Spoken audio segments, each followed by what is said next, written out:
কুমড়ো পাতা চিকেন ভাপার জন্য হাঁড়িতে করে দেখাবো। এখানে আমি কুমড়ো শাক নিয়েছি, কচি কচি পাতাগুলোকে বেছে নেব, বেছে নিয়ে তারপর ধুয়ে নেব। এখানে নিয়েছি ফার্মের চিকেনগুলোকে পিস করে কেটে নেব। তো হাঁড়িতে আমি দিয়ে দেবো সাদা গোলমরিচ, এলাচ দিয়ে হালকা আঁচে ভেজে নেব। আমি সকল মশলাগুলোকে কষিয়ে নিয়ে তারপর ঠান্ডা করে চিকেনের সাথে মিশিয়ে নেব। তো দেখতে থাকুন। তো মশলা ভাজা হয়ে গিয়েছে, এখন আমি শিলপাটাতে ঢেলে নেব।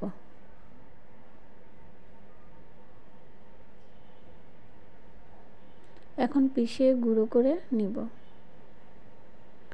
পিষে গুঁড়ো করে নেওয়া হয়েছে।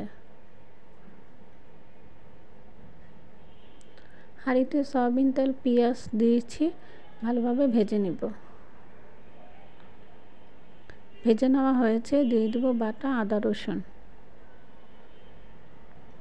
দিয়ে দেবো হলুদের গুঁড়ো, মরিচের গুঁড়ো, দিয়ে দেবো ভেজে নেওয়া পিষে নেওয়া গুঁড়ো মশলা,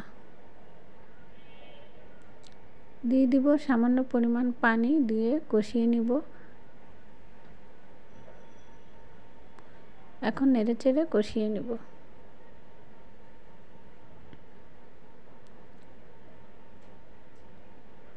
কষিয়ে নেওয়া হয়েছে, আমি আরও একটু বেটে নেওয়া গরম মশলা দিয়ে দিব, দিয়ে নেড়েচেড়ে কষিয়ে নেব।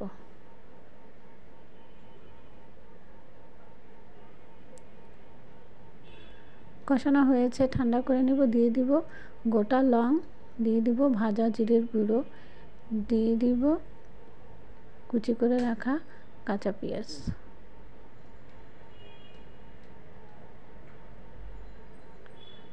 সবগুলো চিকেন এখন আমি দিয়ে দিব।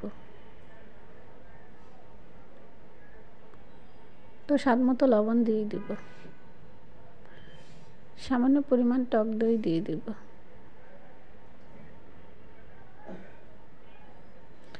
ভালোভাবে নেড়েচেড়ে মিশিয়ে নিব সরষের তেল দিয়ে।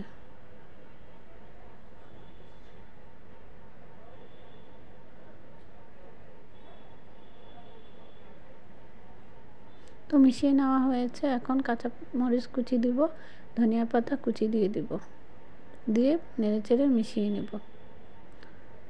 তো এখন ম্যারিনেট করতে রেখে দিয়েছি, এখন আমি হাঁড়িতে সরষের তেল দিয়ে দিব, দিয়ে কুমড়ো পাতা দিয়ে সাজিয়ে নেব।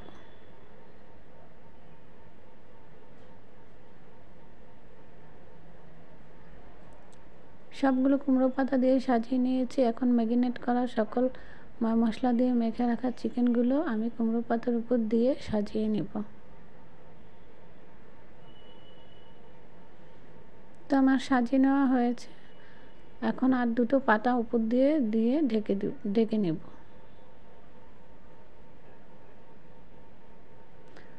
তারপর আমি ঢাকনা দিয়ে চাপা দিয়ে দিব। এই শাকের থেকে সামান্য পরিমাণ পানি চলে আসবে, এতেই কুমড়ো পাতা চিকেন ভাপা হয়ে যাবে হাঁড়িতে।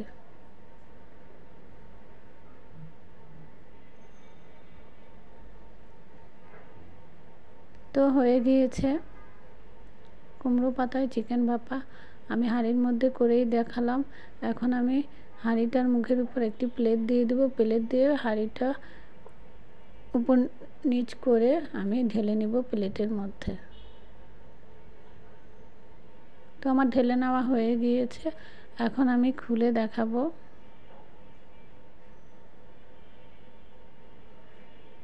তো হয়ে গেল আজকে হাঁড়িতে কুমড়ো পাতায় চিকেন ভাপা।